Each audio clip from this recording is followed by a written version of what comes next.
Welcome back to another deep dive. And, if you were listening to this right now, we know exactly who you are. Yeah, we do. You are the learner. You're that person who just isn't satisfied with the headline, right? The Yeah, person who really wants to understand the hidden machinery beneath the surface of all these stories we tell ourselves. absolutely. So today, our source material is this really gripping narrative excerpt from Chapter 3 of a text called Robbers of Life. And I have to say, this text is an absolute goldmine for anyone who's interested in critical thinking. It's Yeah. it's just this brilliant, really unsettling look at how easily human beings can be fooled. Oh, totally. Fooled by the exact people they trust the most. Right, by their authority figures. And for you, the listener, I think it really demonstrates why questioning the surface level of, well, basically any situation is a fundamental survival skill. Okay, let's unpack this.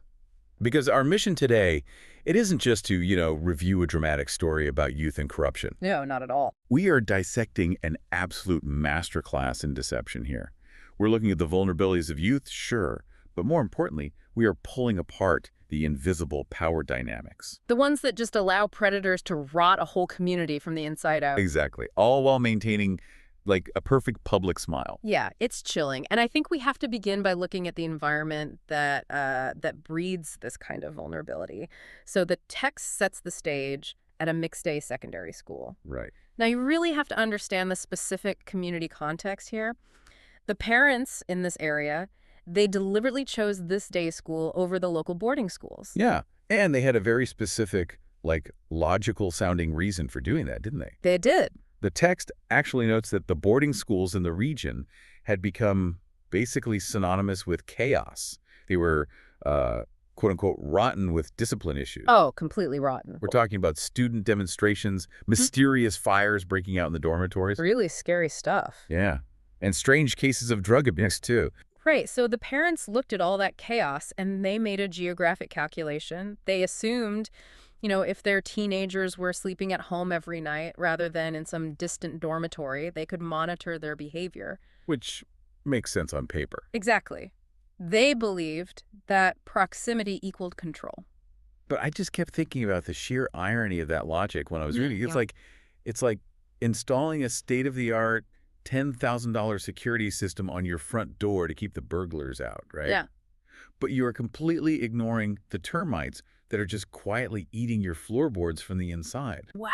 Yes. They thought they were keeping their kids safe by controlling their location, but the real danger was, well, it was already embedded in the daily life of the community itself. That is a great analogy. Though while the security system analogy really works for the physical space, it actually kind of misses the psychological dimension at play here. Oh, interesting. How so? Well, the parents weren't just locking doors, they were essentially putting blinders on themselves. And what's fascinating here is how the text portrays the psychological reality of these young students. Especially the girls. Yes, particularly the girls. They feel completely untouchably in control. Oh, absolutely they do. The narrator, Sarah, she talks about how they didn't follow anyone's routine but their own. They literally viewed themselves as the choosers of their destiny. Which is such a bold statement. I know. They were just so confident in their own agency.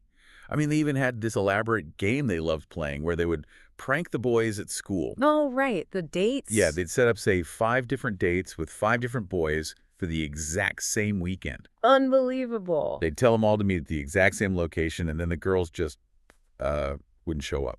And the next day at school, they'd just laugh at these angry, embarrassed boys. It is a classic, almost textbook display of adolescent power. Yeah, it really is. They feel savvy, they feel like they understand how the world works and exactly how to manipulate the people around them. But, reading that, you just feel this incredible sense of impending doom. Oh, 100%. Because that very sense of freedom, that absolute illusion of independence, is exactly what makes them such prime targets. Right.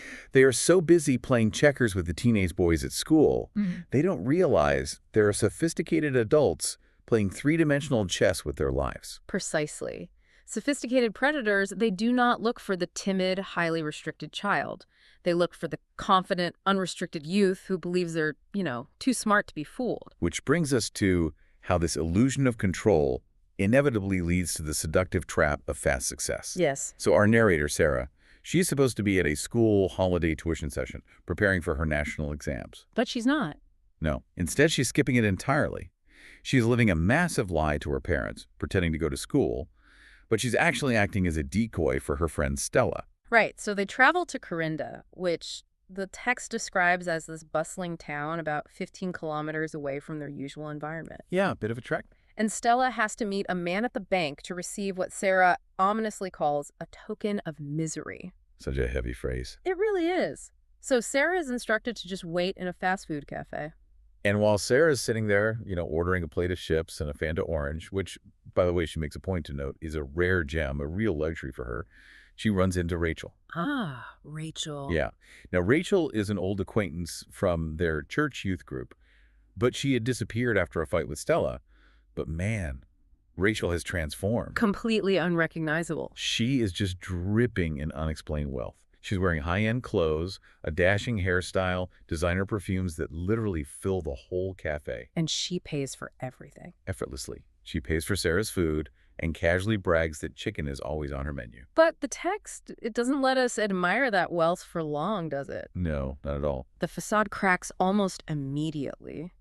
When Sarah asks where the money comes from because she knows Rachel doesn't have a formal job, Rachel delivers a really chilling confession. Yeah, it's dark. She tells Sarah there are a million ways to make money without sweat, but, well, full of butterflies in the stomach. She openly admits she is part of the criminal underworld, trading drugs for a massive baron. And the psychological toll that is taken on Rachel is just brutal. I mean, she has all this money, but she is utterly miserable. Completely broken inside. She talks about living a crooked life, having multiple abortions, getting into violent fights with other girls to the point of death. Yeah, inflicting lifelong physical scars on people. Breaking up marriages. Yeah. It is this incredibly dark, violent reality hiding right behind the scent of designer perfume. And to really drive this point home, the narrative masterfully contrasts Rachel's situation with another deeply tragic cautionary tale from their community. Oh, right. Sarah remembers her primary school deskmate, a girl named Sue. Sue's story is just haunting. She was this beautiful girl who went to the capital city to advance her life. And suddenly she's coming back to the village driving Prados, these massive high-end luxury SUVs. Right, flaunting it all. She's loaded with cash, buying everyone drinks at the local bar. She'd even artificially lightened her skin to look pure white, completely changed her accent to sound like she was from London. It was the ultimate picture of manufactured success. Exactly. But manufactured is the key word there. It was a death sentence. The text describes her physical deterioration in really visceral detail. It's hard to read. Within months, her artificially lightened skin develops these reddish patches. She starts hiding her face behind huge sunglasses and wigs, and soon she's admitted to the hospital. The imagery used is horrifying. The text actually says she transformed from a radiant rose flower to a withered one. Yeah. Her skin turned pale black, looking like overcooked roasted meat dipped in water. Just 6 months later, she died of AIDS and skin cancer. Which the doctors attributed to the harsh, totally unregulated beauty chemicals she had been using to maintain that wealthy facade. It is a devastating image. It really is, and it serves as the perfect mechanism to explain the theme Rachel brings up next in the cafe. Rachel actually reaches into her designer bag, pulls out a physical coin, and hands it to Sarah. A literal coin. Yes, and she tells her that life is exactly like that coin. It has two distinct faces. She says you can only look at one side at a time. If you toss it and it lands on the shiny side, well, everyone just accepts it. Nobody questions where it came from or what the other side looks like. And if we connect this to the bigger picture, Rachel is offering a really profound critique of how our society functions. Oh, definitely. We worship the shiny, acceptable face of success. We love the luxury SUVs, the designer clothes, the effortless wealth. We gladly consume the free drinks at the bar, just like the villagers did with Sue. Yeah, without a second thought. And in doing so, society completely turns a blind eye to the dark, unseen violence of how that wealth was acquired. The community is complicit because investigating the truth is just too uncomfortable. But here's where it gets really interesting. Rachel isn't just philosophizing here. She is terrified. She's physically shaking. She is crying in this cafe. She tells Sarah that the drug baron who runs this entire operation, the man pulling all the strings and ruining all these young lives, he isn't some hardened gangster operating out of a dark alley. No, he's not. She takes a pen, scribbles his name on a piece of paper, hands it to Sarah, and literally runs out of the cafe. The drug baron is a pastor, a highly respected man of God. Rachel specifically calls him a leopard in sheep clothing. Which is such a great phrase. It's so accurate. He is a man who is uniquely deceitful, precisely because of his socially validated, harmless character. He uses his spiritual authority to trap innocent souls who naturally trust him, and then he devours them. And Sarah's just sitting there, her heart basically stopping. The bombshell is that the drug baron is Pastor Kiandandu. This is Stella's pastor. The very man, Stella, is currently meeting at the bank to receive her token of misery. It's a huge twist. It completely upends the narrative.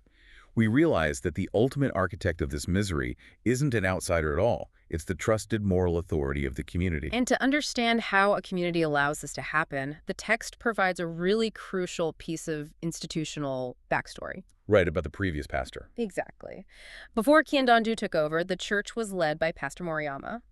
And Moriyama represents the exact opposite style of leadership. He was a good guy. He was genuinely good. He was soft-spoken. He actively guided the youth. He coached them through their life problems. But his most defining trait was his absolute strictness regarding the management of church funds. Right, he wouldn't let the corrupt church elders dip their hands into the donation till. He protected the institution. Yes, he did. So what do the corrupt elders do? They incite the congregation against him. They manipulate the system to get him transferred out. The good guy gets pushed out because he refuses to play the dirty game. And that deliberate creation of a power vacuum is exactly what paves the way for Pastor Kiandandu's ruthless reign. The institutional safeguards weren't just broken. They were actively dismantled by greedy insiders, leaving the youth entirely unprotected. Right. It demonstrates that predators rarely operate in a vacuum. They require enablers. But, from Sarah's perspective, sitting in the cafe, she is wrestling with a much more immediate problem. Yeah, she's panicking. She's thinking, how could Stella be so close to Pastor Kiandandu, spending all this time with him, and not know he was a drug peddler? I have to admit, I really struggled with this part at first. I found myself pushing back on the text. Oh, really? Yeah, I'm reading this thinking, come on, Stella's right there with him. Is she just incredibly naive? How do you not know you are working for a drug lord? It's a fair question. But then I realized this is exactly how systemic grooming actually works. It's like being a tiny cog in a giant machine. Okay, I see where you're going. If you're a single cog, you don't see the whole factory. You don't see the toxic product being made at the end of the assembly line. You just see the one piece of metal turning next to you. You're given a very specific, isolated task that feels entirely normal. It's tempting to call it naivety, yes, but that lets the predator off the hook. Your machine analogy is close, but it's actually much more insidious than that. How so? A machine is just metal. What Kiandandu does relies on the psychological weaponization of faith. He isn't just compartmentalizing tasks, he is using her religious devotion to bypass her critical thinking altogether. Wow. Yeah, that becomes horrifyingly clear when Sarah finally reunites with Stella. Sarah asks her point blank if the pastor is a drug peddler. And Stella's reaction is very telling. Stella is genuinely shocked.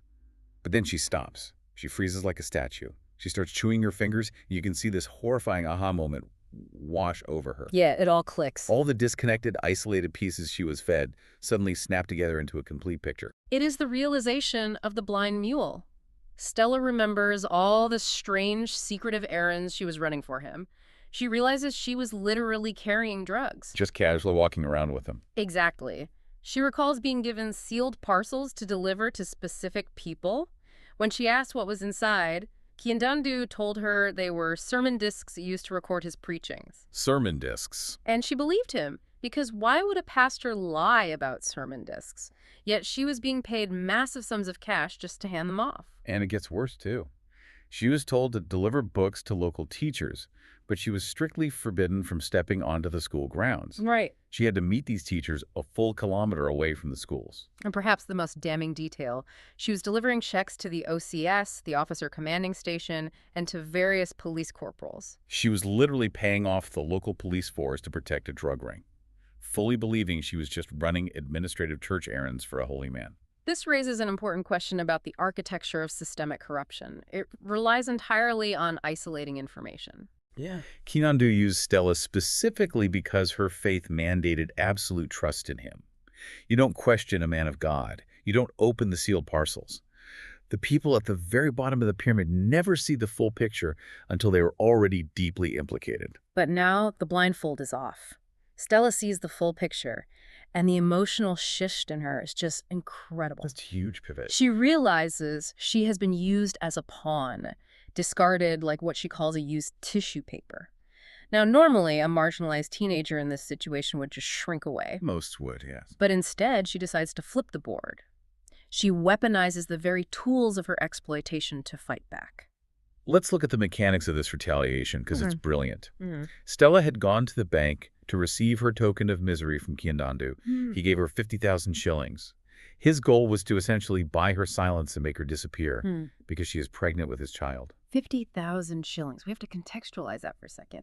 That is a massive, life-altering amount of money for a high school girl in this setting. Sarah literally thinks about how she saves up tiny individual coins just to put in the Sunday church offering.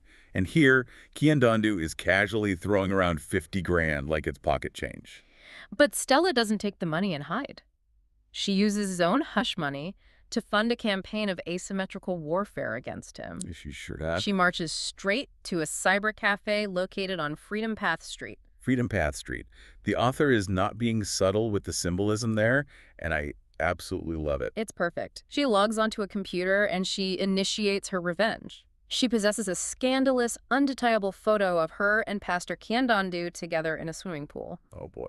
She decides to upload it to Facebook, posting it directly on his wall, on her own wall, and sharing it across various community social media groups. But she doesn't stop there. No, she also has the email addresses of several other regional pastors, and she sends the photo directly to their inboxes. Sarah tries to warn her.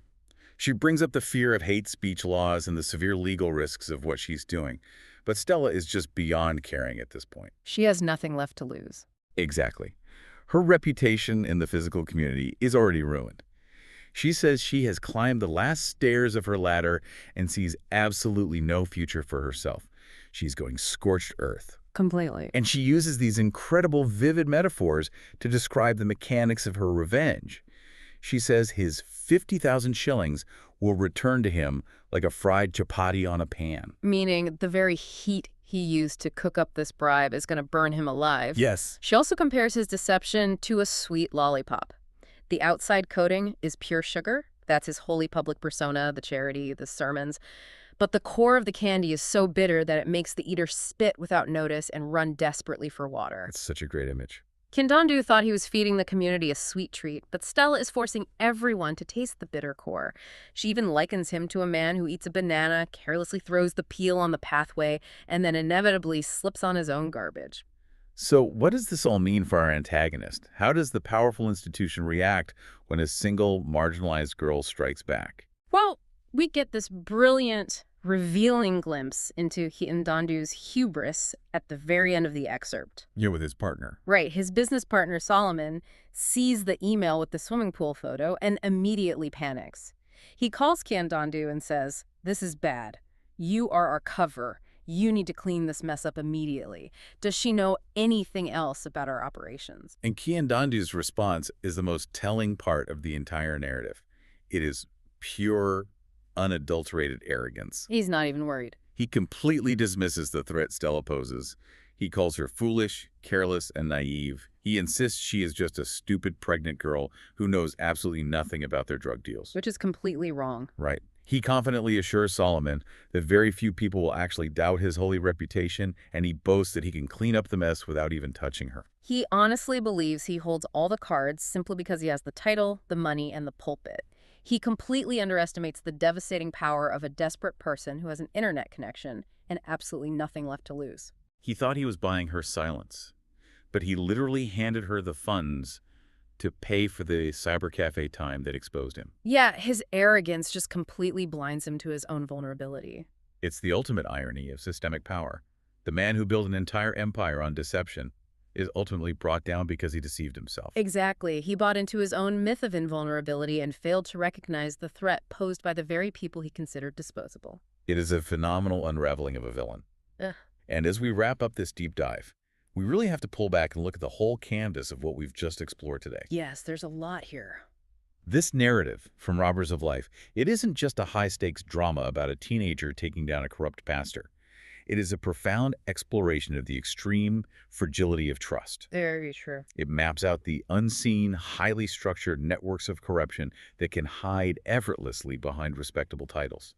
And it highlights the immense courage it takes to shatter the illusion of that two-faced coin we talked about earlier. We saw how easily the entire community was blinded by the shiny facade of success, whether it was Sue's tragic, fatal pursuit of city wealth or the pastor's untouchable, manufactured holy image. Yeah. The system only perpetuates itself because people actively refuse to look at the ugly, violent side of the coin. And it takes someone like Stella, someone who has been deeply burned by that ugly side, to finally force everyone to open their eyes and look at it. Which leaves us with a completely new angle to consider as we close today. Oh, what's that? Well, throughout this deep dive, we've talked about how predators hide behind authority, but there's an actual psychological mechanism at play here called the halo effect. The halo effect. Yeah, it's a cognitive bias where our brain basically assumes that because a person has one positive trait, like being a religious leader or being wealthy or simply being charismatic, they must naturally possess other positive traits, like honesty or moral goodness. Wow. It is literally a shortcut our brain uses to save energy, bypassing our normal threat detection systems. Oh, that is fascinating. We literally wire ourselves to ignore the red flags if the person wears the right uniform. Exactly. So as you navigate your own life, your own workplace, your own news feeds, think about the halo effect. That's a great point. Who are the people in your world whose actions you never question simply because of the title they hold or the uniform they wear? Are you trusting them because they have proven their integrity, or simply because your brain took a shortcut based on their shiny exterior? Right. If you strip away the title, the wealth, and the pulpit, would you still trust the person underneath? That is a question that completely changes how you evaluate every leader in your life. Thank you so much for joining us on this deep dive, learner. We love taking these complex narratives and unpacking the real-world psychological machinery underneath them with you. Until next time, keep questioning the surface.